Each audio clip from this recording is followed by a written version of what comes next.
Ikaw ba ay nakaramdam na ng pagsiselos sa iyong asawa? Dati po. Siguro nung nalaman ko na niloko po ako, gano'n. Siguro lahat ng mga bagay na kahit walang kasaysayan, lahat ko pinagsisalosan kahit may tinetek, sasabihin ko, sinuhan yan. Lahat ng gusto ko malaman, lahat ng detalye, gano'n. Parang, kaya lagi kami, nung dati po, kami lagi po nag-aaway, gano'n. Dahil doon, sa pagluloko po niya. Pansin ko kasi na merong suot na wedding ring si Kat. Opo. Tama ba? Opo. Ikaw ba ay... Tinanggal ko na po kagabi. Maaari mo bang kunin ang wedding ring mo? Ngayon na po?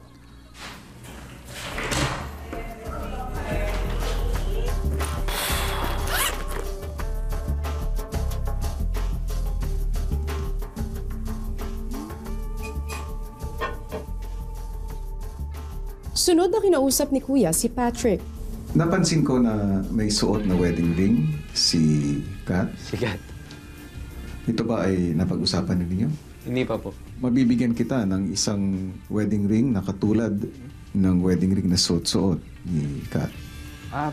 Pwede po. Mas maganda. Buksan mo ang jar na nandyan sa harapan mo. Paglabas ni Patrick mula sa confession room, ipinakita niya agad kay Kath ang bagong singsing. Ano sabi? Tama ba? Ito yung... Ito ba yung sa inyo? Oo. So, nasaan yung sa'yo? Ayan, so pareho. Nasa right. Kasi dapat daw ba na mas totoo. Maya-maya kinausap ni Patrick si Jimson tungkol sa hiniram ng wedding ring. Pare, pasensya na. Ha? Pahiram muna. Kaya pala pinawasa. Oo. Mukha daw kasi baka... Buti nagkasya. Oo. Buti nga. Actually, dala ko rin yung sa akin. Kaso baka ako mahal at magkaiba. Kaya ako. Ba't may asawa ka na rin ba? Ano na? Tapos dalawa anak. Dalawa na anak mo. At sa kalaliman ng gabi, nagkatabi rin ang totoong mag-asawa. Ito, binata. Binata. Binatang binata. Ganon. Sige. Ano pa? Ano pa ba? Taga saan ka?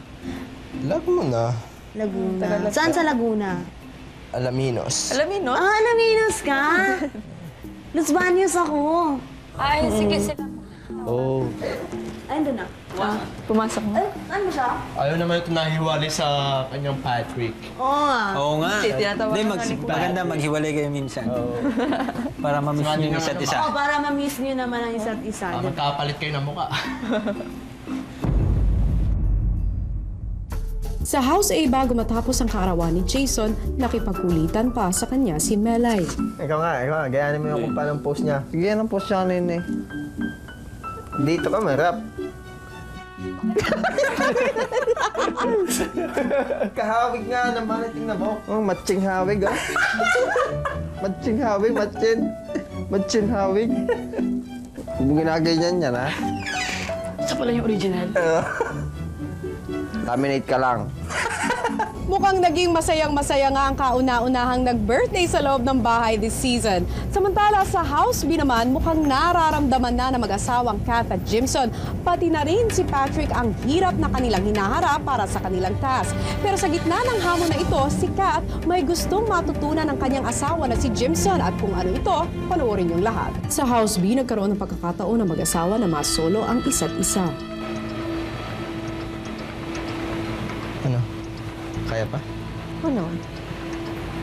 Ikaw? Oo naman. Oo. Yeah. Pero namimiss na kita. Ako din. Peace.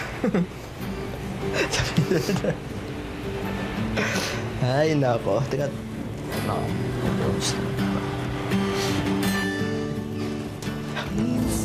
Medyo malungkot, pero okay lang. 1 week lang naman po, kaya kaya ko po. Task nga po lang to. Kaya siguro may nung una nagkaroon siguro ng konting selos, ganun. Pero alam ko naman okay naman siya. Kaya Tingin mo nasaktan siya? hindi ko alam. Yun ang feeling ko po. Ganun po, parang medyo nasaktan. Ikaw ba ay nakaramdam na ng pagsiselo sa iyong asawa? Dati po. Siguro nung nalaman ko na niloko po ako, ganun. Siguro lahat ng mga bagay na kahit walang kasaysayan, lahat ko pinagsisalosan kahit may tinetek, sasabihin ko, sino hani yan? Lahat ng gusto ko malaman, lahat ng detalye, ganun. Parang, kaya lagi kami, nung dati po, kami lagi po nag-aaway, ganun. Dahil doon, sa pagluloko po niya. Patrick, Kuya. parang napapansin ko na hindi ka mapakali habang nagkikwento si Kat. Siguro naintindihan ko na yung sakit na naramdaman niya nung time na niloko po siya ng asawa niya.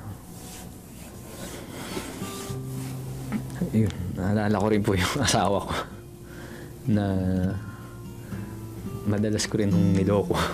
Nung simula po nung mag-asawa na po kami,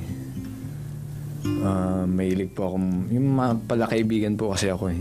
Tapos, pag medyo, yun, nagiging close sa iba, nagkakaroon po minsan ng seryoso ng relasyon. Yun talagang pinagtutunan ko ng pansin ngayon. Yung dapat, yung hindi ko makalimutan yung pagmamahal na pinangako ko sa kanya simula nung kinasal kami.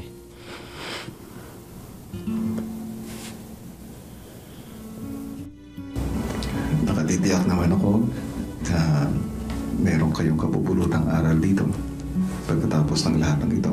Ano ang inaasahan mo na magdudulot o idudulot nito sa iyo, Kathleen? Ito ay siguro isang leksyon kay Jimson. Para malaman niya kung anong naramdaman ko dati. Kahit ito ay task lang, laro lang.